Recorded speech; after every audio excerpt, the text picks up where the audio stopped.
ফুটন্ত গরম জলে দিয়ে দেবো কাঁচা ডিম। একটি খুবই সুন্দর এবং সুস্বাদু রেসিপি। এই রেসিপিটি আপনারা সন্ধ্যাবেলা রুটির সাথে খেতে পারেন অথবা ভাতের সাথেও খেতে খুবই সুন্দর লাগে। এই রেসিপিটাতে আমি ফুটন্ত গরম জলে কাঁচা ডিম দিয়ে তাতে দিয়ে দেবো একটু লবণ এবং টমেটো এবং দিয়ে দেবো লঙ্কা। তো রেসিপিটা কেমন লাগে দেখতে থাকবেন সবাই। ভালো লাগলে চ্যানেলটিকে লাইক করবেন, সাবস্ক্রাইব করবেন এবং বন্ধুদের মাঝে ছড়িয়ে দিতে অবশ্যই শেয়ার করে দেবেন। আর সাবস্ক্রাইব করে বেল আইকনটি টিপে দিয়ে আমার পাশে থাকবেন। তো আসুন রেসিপিটা শুরু করা যাক। তো ডিমটিকে আমি পেঁয়াজ, টমেটো, লঙ্কা এবং লবণ দিয়ে সিদ্ধ করে নেব একটু ঢাকনা দিয়ে। এরপরে এর মধ্যে দিয়ে দেবো একটু হলুদ গুঁড়ো। হলুদ গুঁড়ো দিয়ে দেওয়া হয়ে গেল। এরপরে দিয়ে এটাকে সুন্দরভাবে সিদ্ধ হয়ে গেছে দেখুন। এটাকে তুলে নিয়ে আমি ঠান্ডা করে মিক্সচারে মিক্সিং করে নেব। এরপরে পেঁয়াজ, রসুন, আদা এবং কাঁচা লঙ্কা আর এর সাথে একটু জিরা দিয়ে একটা পেস্ট বানিয়ে নেব মশলা। তো এরপরে কড়াইতে আমি সর্ষের তেল দিয়ে আলুগুলোকে ভেজে নেব। এর মধ্যে লবণ এবং হলুদ দিয়ে একটু লাল লাল করে ফ্রাই করে নেব সুন্দর করে, হালকা মিডিয়াম আছে। হাই মিডিয়ামে আপনার মশলাটি পুড়ে যাবে এবং আলুটা পুড়ে যেতে পারে। ধীরে ধীরে এটাকে আমরা ভেজে নিয়ে লাল ফ্রাই করে নেব।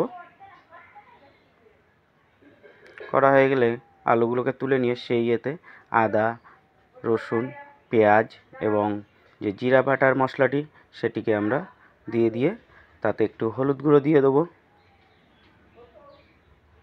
দিয়ে সুন্দরভাবে নাড়িয়ে চাড়িয়ে কষিয়ে নেব। এরপরে এই মশলাটিতে রাখা যে বাটিটি ছিল সেই বাটিটি ধুয়ে একটু জল দিয়ে দেবেন মশলাটা শুকিয়ে আসলে, জলের প্রয়োজন হলে।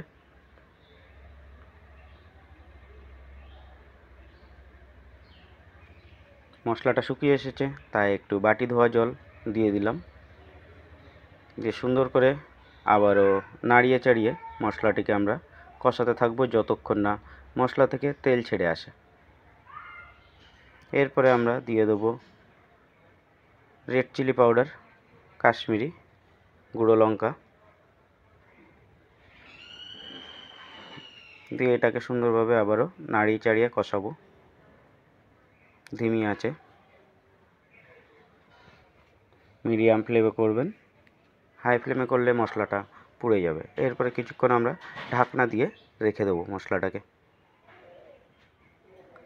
ঢাকনা তুললে দেখুন কত সুন্দর একটা কালার এসছে মশলাটায়। আস্তে আস্তে এটার থেকে তেল বের হওয়া শুরু করেছে।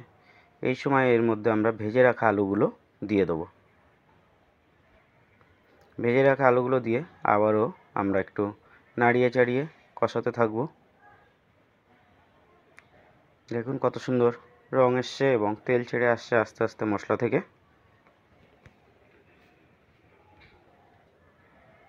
এরপরে দিয়ে দেবো সেই সিদ্ধ করা ডিমটার যে পেস্ট বানিয়েছিলাম সেই পেস্টটি দিয়ে দেবো।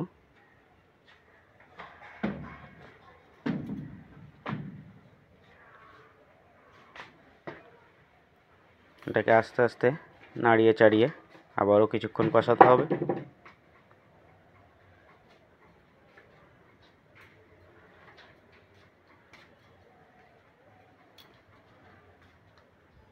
প্রয়োজন মতো দিয়ে দিতে হবে হলুদ।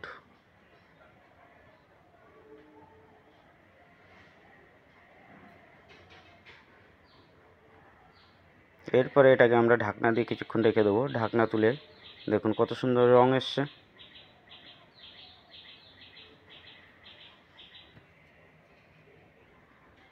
এরপরে আমরা একটু লবণ চেক করে নেবো স্বাদ মতো, কম বেশি যার যেরকম প্রয়োজন লবণ দিয়ে দিতে হবে।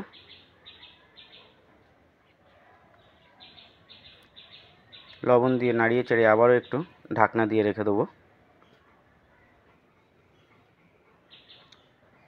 ঢাকনা তুলে এবার এতে আমরা ছড়িয়ে দেবো গরম মশলা। আর যাদের ধনেপাতা ভালো লাগে ফ্লেভারটা তারা একটু ধনেপাতা দিয়ে দেবেন। তো কেমন লাগলো রেসিপিটা অবশ্যই কমেন্টসে জানাবেন এবং ভালো লাগলে লাইক এবং শেয়ার করবেন। এই সুন্দর রেসিপিটা আপনারা রুটির সাথেও খেতে পারেন, আবার ভাতের সাথেও খেতে পারেন। তো আবারও দেখা হবে পরবর্তীতে ভিডিওতে। সবাই ভালো থাকবেন, সুস্থ থাকবেন। ধন্যবাদ।